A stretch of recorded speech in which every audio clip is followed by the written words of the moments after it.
Muchas gracias. Gracias, doctora Rodríguez. En representación del Colegio Médico, se ha dado por iniciado esta mañana, esta jornada, este curso que tiene muchas ponencias para los siguientes meses. Pero comentarles que el Colegio Médico está haciendo grandes esfuerzos realmente porque todos estemos capacitados. Pero no solamente el Colegio Médico, sino todas aquellas organizaciones que están preocupadas por la salud de nuestro pueblo salvadoreño. Para esta mañana hemos contado con la coordinación de la Asociación Salvadoreña de Obesidad, ASOBE, cuya presidenta actualmente es la doctora Margarita Nuila de Villalobos, y quien ha coordinado con todos los médicos especialistas para que esta mañana tengamos diferentes exposiciones magistrales. Deseo pedirles un aplauso para esta asociación, ya que sin ella sería imposible tener esta mañana. Para dar inicio con las exposiciones magistrales, tenemos la presencia del doctor Carlos Alberto Revelo Castro. Él es médico cardiólogo, pero tiene un currículum que ha dejado historia en nuestro país. El doctor es graduado de la Universidad Nacional de El Salvador, realizó estudios de medicina interna en el Hospital Militar, asimismo los estudios de cardiología y posteriormente cardiología en el Instituto Nacional de Cardiología Ignacio Chávez de México, estudios de hemodinamia en el Hospital Ramón y Cajal de Madrid, España, y ha sido jefe de hemodinamia del Servicio de Cardiología del Hospital Militar. El doctor laboró institucionalmente en el Hospital Militar Central y en el Instituto Salvadoreño del Seguro Social. Es actualmente expresidente de ASOBE y pertenece a múltiples asociaciones como es la de Cardiología del Salvador, la Sociedad Salvadoreña de Obesidad y por lo tanto tenemos un maestro con nosotros. Invitamos al doctor a que tome ya posesión de este micrófono y a ustedes para que le pongamos la mayor atención. Gracias. Bienvenido, doctor. Gracias. Buenos días, estimados colegas. Es para mí un honor como miembro de ASOBE y miembro de la Sociedad de Cardiología dirigirme a ustedes para dar inicio a esta serie de pláticas, de conferencias que la Asociación de Obesidad de El Salvador tiene a bien dirigir a todos ustedes. Nosotros como Asociación de Obesidad tenemos años de existir, hemos participado en múltiples cursos aquí en El Salvador y también hemos tenido una destacada actuación en el extranjero, a tal grado que nuestra presidenta actual pues ha tenido múltiples posiciones a nivel de Latinoamérica en las respectivas asociaciones de obesidad de Latinoamérica. Gracias. De tal suerte que ahora vamos a arrancar con este tema de cómo la obesidad afecta a la salud cardiovascular. Como decía la doctora Rodríguez, la realidad es que nosotros tenemos una epidemia continua de sobrepeso y obesidad en el mundo y esta epidemia no se ha detenido, al contrario, sigue. Y como bien se dijo, es más notoria en los países pobres como el nuestro. En Estados Unidos estas son diapositivas donde ven que van a la par la epidemia de obesidad y de diabetes, y en El Salvador esta gráfica es del 2010 y que es de la Organización Mundial de la Salud, donde le he tomado, donde ustedes pueden ver en la gráfica de pastel que las enfermedades no contagiosas, o sea, no transmisibles, ocupan el 67% de la mortalidad total de nuestro país, y que la mayor contribución de esta mortalidad en un 25% es la enfermedad cardiovascular. O sea que la enfermedad cardiovascular es la causa número 1 de muerte en este país. Se calcula, según estos índices que tenemos aquí, por 100.000 habitantes, que por lo menos unos 25.000 pacientes mueren al año por enfermedad cardiovascular. Y si incluso le sumamos un 5% de diabetes, podría ser casi el 30%, porque el diabético, ustedes recordarán, que muere en un 90% por enfermedad cardiovascular. De tal suerte que esta enfermedad no se va a detener, y por eso todos nosotros como médicos, digamos, de atención en todos los niveles de El Salvador, tenemos que empezar a manejar mucho de esto. Vean ustedes aquí abajo, en qué medida en un 61% contribuye el sobrepeso y un 25% contribuye la obesidad pura a esta alza en las enfermedades cardiovasculares. Si vemos esta otra gráfica siempre de la misma fuente, miren cómo el índice de masa corporal se va incrementando a través de los años, y hasta miren aquí arriba los niveles de glucosa en ayunas, etcétera, etcétera. Y lo que decía que la doctora Rodríguez, ¿qué pasa a nivel de ministerio? Lastimosamente no pasa nada.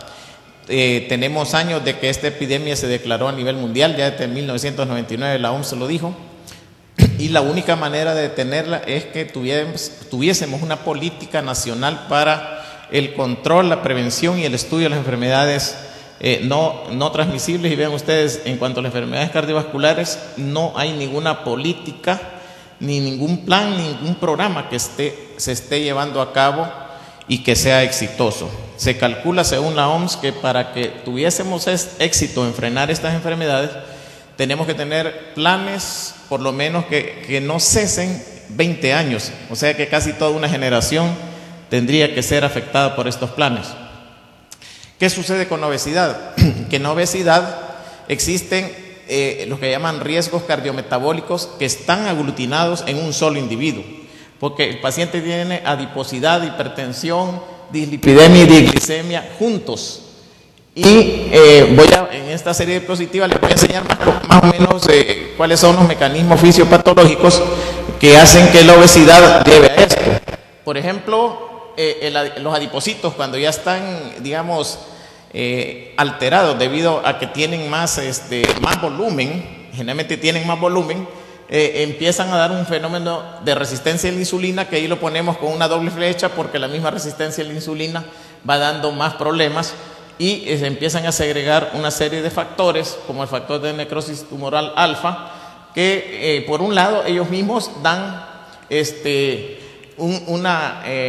daño endotelial, y por otro lado la adiponectina, que es una hormona que se segrega en adipocitos, está baja, y eso crea también daño endotelial.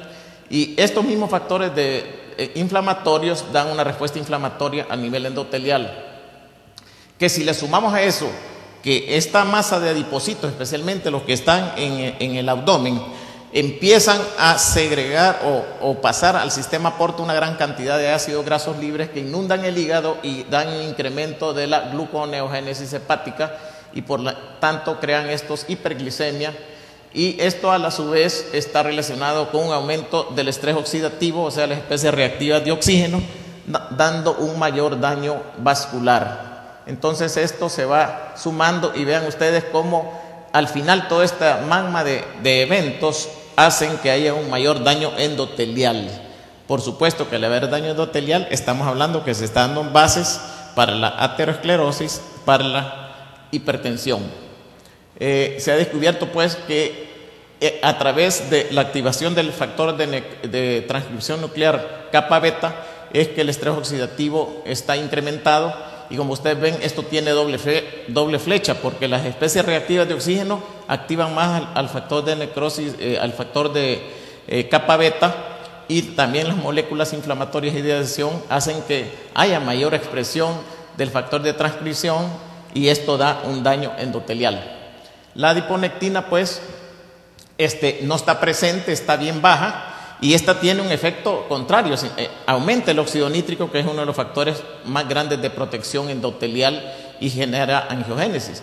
En el paciente que tiene obesidad, como está baja la adiponectina, están predominando los factores negativos como el LDL oxidado, que a través de este sistema enzimático pues hace que haya mayor estrés oxidativo, especies reactivas de oxígeno, y se activan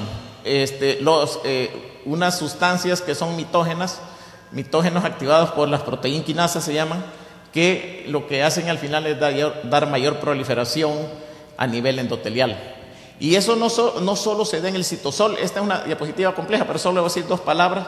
Es que esta, digamos, es la membrana de la mitocondria, y ustedes saben que en la mitocondria está la respiración celular, la cadena respiratoria, y resulta que cuando están las células de todo tipo, las células endoteliales a nivel, digamos, del corazón, las células endoteliales a nivel de los vasos sanguíneos, las células endoteliales de toda la economía, están con un estrés oxidativo elevado. Lastimosamente, todas las sustancias que hacen que baje el estrés oxidativo, que son una serie de sustancias que nosotros tenemos aquí adentro y aquí afuera, no operan eficientemente porque el estrés oxidativo es muy grande. Y se ha descubierto que se da este fenómeno, que el mismo estrés oxidativo induce la liberación de especies reactivas de oxígeno que se encuentran en el mitocondria y se van al citosol.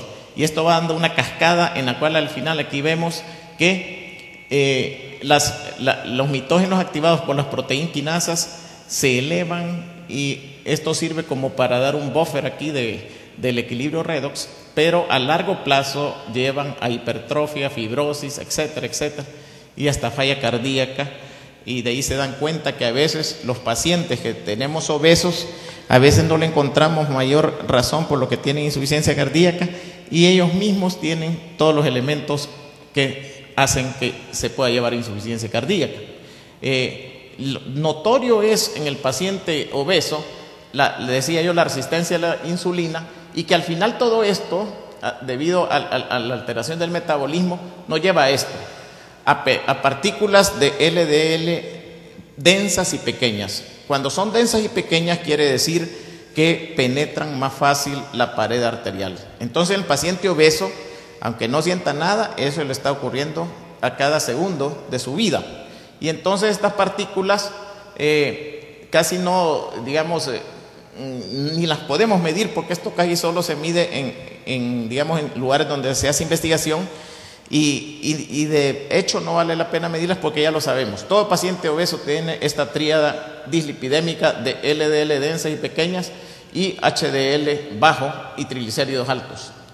Ahí está lo mismo que estamos diciendo, que el paciente que tiene obesidad abdominal, las partículas, la grasa que se encuentra en cada uno de los adipocitos se incrementa, o sea que aumentan de volumen, no necesariamente en cantidad, y esto da toda esta serie de fenómenos inflamatorios por la segregación de interleuquina 6, factor de necrosis tumoral alfa, etcétera, que al final se han relacionado este proceso inflamatorio a una disminución de los sustratos de la insulina, receptores de insulina, que dan la resistencia a la insulina propia de este tipo de pacientes.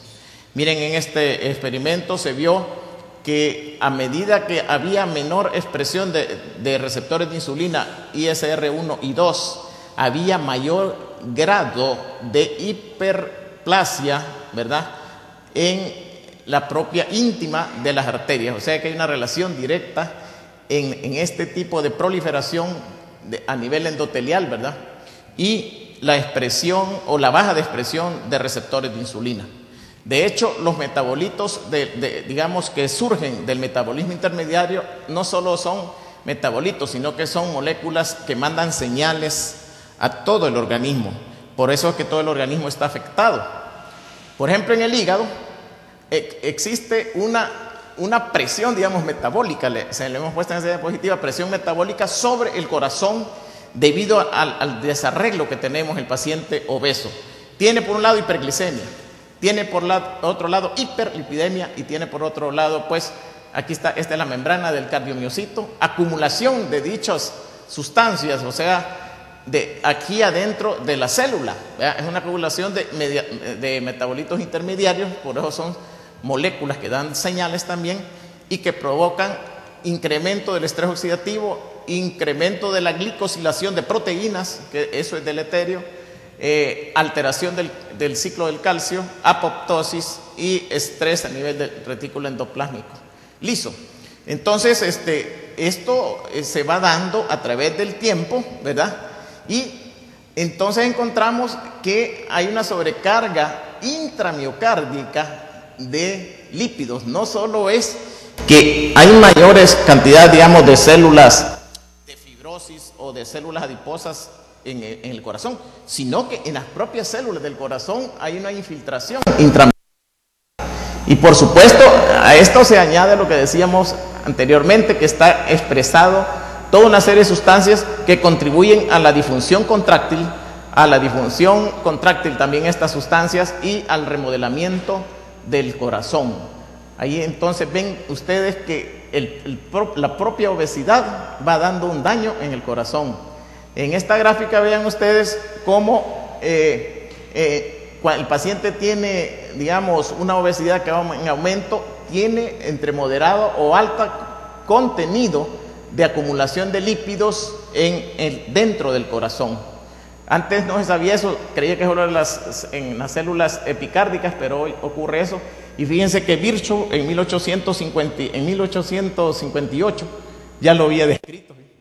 Dice metamorfosis grasa, dice. Y dice que los corazones descritos por los anatomistas antiguos medían más que todo, o veían que una grasa que infiltraba el corazón. Pero lo que realmente ocurre, dicen en el entonces, es que hay una degeneración genuina grasosa, o sea, una metamorfosis grasosa del corazón, lo que se ve en pacientes que son obesos, ¿verdad? Y esta acumulación, dice, no está entre las fibras, sino que es una transformación real de su sustancia. Fíjense que en aquel entonces ya lo había visto Virchow y ahora lo sabemos. Entonces se dan cuenta que la obesidad es algo tremendo, que provoca estrés metabólico con glucotoxicidad sistémica, lipotoxicidad y proteotoxicidad, o sea que tenemos daño en todo el metabolismo intermediario, y esto puede llevar a un remodelamiento del corazón. Entonces, esas son las asociaciones de la adiposidad con la enfermedad cardiovascular. Tenemos que todas estas alteraciones llevan a hipertensión, a cardiopatía isquémica y también hasta síndrome de apnea del sueño. La propia obesidad predice mortalidad. Esta es mortalidad de cualquier causa que se va incrementando tanto en hombres como mujeres a medida que el índice de masa corporal se va aumentando. Miren, aquí es 30, de 30 para arriba hay un incremento espantoso, ¿verdad?, en el riesgo relativo de muerte. Y hasta los pacientes que se le hacen angioplastia o los pacientes que tienen muerte prematura, quiero decir por infartos, bajan en una década. Fíjense que aquí, por ejemplo, estos pacientes tienen un índice de masa corporal menos de 25, estos tienen más de 30. En estos se presentó el infarto a los 62 años y esto a los 72 años. Quiere decir que nos baja la vida en unos 10 años, por lo menos, la obesidad y la aparición pues temprana de infarto del miocardio. Y todos los pacientes que se les hace angioplastia tienen un sobrepeso. El 80% de los que se les hace tratamiento de angioplastia tienen obesidad o sobrepeso. Y se descubrió ya hace tiempos que para que nosotros como clínicos seamos efectivos y lo hagamos fácil, se ha descubierto que el índice de lo que es la adiposidad central es un mejor marcador de enfermedad cardiovascular que el mismo índice de masa corporal. Por lo tanto, aquí está la diferencia significativa entre esto, la cintura, y lo que es el índice de masa corporal. Entonces da una mayor aproximación del riesgo de enfermedad cardiovascular con una P más significativa que el propio índice de masa corporal. Así que nosotros en las clínicas donde ustedes están, deberíamos de implementar la medición de la cintura, ¿verdad?, de la cintura de los pacientes, porque esta obesidad central es la que está más relacionada a todas estas enfermedades cardiovasculares y a enfermedad coronaria. Por lo tanto, la debemos de medir a todo paciente. Se cree que en nuestro país todavía es 80 para las mujeres y 90 para los hombres. Hace poco están modificando eso. Lo que pasa es que la raza digamos, centroamericana es más bajita y se parece más a los japoneses. Entonces podría ser esto la medición que nosotros debemos de seguir. Sin embargo, el riesgo cardiometabólico es un riesgo continuo, ¿verdad? Si usted está obeso o el paciente está obeso, ese riesgo cardiometabólico sigue a través de toda la vida, dando una morbimortalidad cardiovascular importante, y la epidemia manda un abordaje multidisciplinario donde las asociaciones como el Colegio Médico, las asociaciones médicas, el gobierno y los gobiernos locales tendríamos que unirnos con empresas privadas para mejorar todo esto. El síndrome metabólico es una bomba de tiempo metabólica que le va a estallar a cualquier individuo a cualquier edad. La velocidad de la misma depende de la biología de cada uno. Entonces, en el riesgo cardiometabólico hemos dicho que está la dislipidemia heterogénica, la presión elevada, hiperinsulinemia, estado protrombótico, disfunción endotelial e hígado graso incluso. Estos son la dislipidemia heterogénica, que está basada en un incremento en las moléculas lipoproteicas que contienen ApoB, ¿verdad? Y en disminución de las que tienen ApoA1, o sea, disminución del HDL. ¿Cuál es la medición que nosotros deberíamos de hacer para hacer el diagnóstico del síndrome metabólico? Este es un criterio que seguimos nosotros. Todo paciente que tenga arriba de 94 en hombres y 80 en mujeres, se diagnostica que tiene síndrome metabólico si además de eso tiene cualquiera de estos dos, o sea, la cintura más dos de estos, o que tenga un triglicérido arriba de 150, un HDL abajo de 40 en hombres y abajo de 50 en mujeres, presión arterial arriba de 130-85, o una, glucosa en ayuna de 100, o que ya sea diabético. Entonces, esto es importante porque este criterio lo tendríamos que tener en la mente para que cuando nos entra el paciente, le medimos la cintura y decimos, bueno, usted tiene cintura tal, 100, tiene presión elevada, tiene bajo el HDL, entonces tiene síndrome metabólico. ¿Qué debemos hacer pues para bajar el riesgo cardiovascular en los obesos? Bueno, la Asociación Europea de Cardiología, en su rama de prevención, dijo lo primero, estas son las guías, la reducción del peso, ¿verdad? Si uno reduce el peso en todos los pacientes que tienen sobrepeso y obesidad, esto tiene una evidencia 1A y fuerte, porque esto disminuye el riesgo cardiometabólico, ¿verdad? La otra cosa, ¿cuál es? La nutrición, que van a hablar aquí los demás colegas, y vamos a pasar esta diapositiva, pero la nutrición es fundamental para que logremos bajar de peso.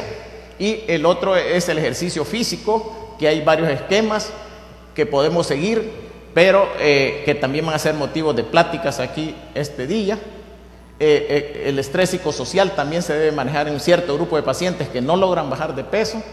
Y la hiperlipidemia tenemos que manejarla agresivamente, especialmente en aquellos pacientes que ya han tenido, digamos, un infarto. Debemos de bajar el LDL abajo de 70 y si no se puede abajo un 50% por lo menos. Incluso entre más grave es el paciente, debemos ser más enérgicos con todas estas medidas. ¿Por qué se necesita la prevención cardiovascular? Porque definitivamente en el mundo, así como en El Salvador, es la mayor causa de muerte, es la enfermedad cardíaca isquémica.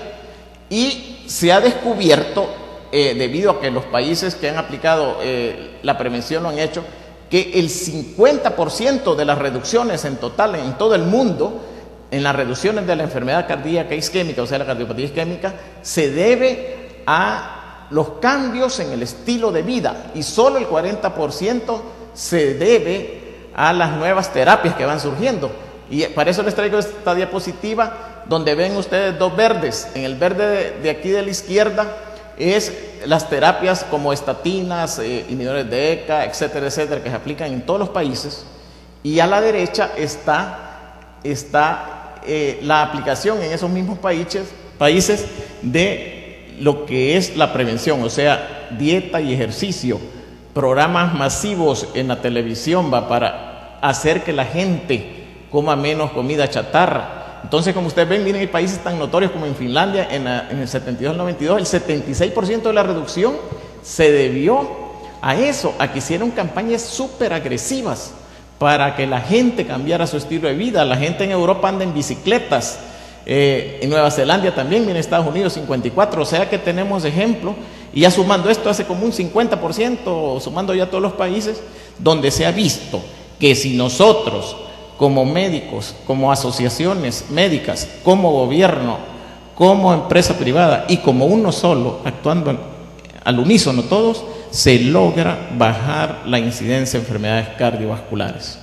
De esto es lo que vamos a ver, estas estrategias hoy en la mañana. Dieta que va a hablar aquí las doctoras, nutriólogas, metformina que se está usando, y incluso la cirugía bariátrica hoy tiene un lugar también preponderante para el manejo del paciente obeso. Bueno, muchas gracias.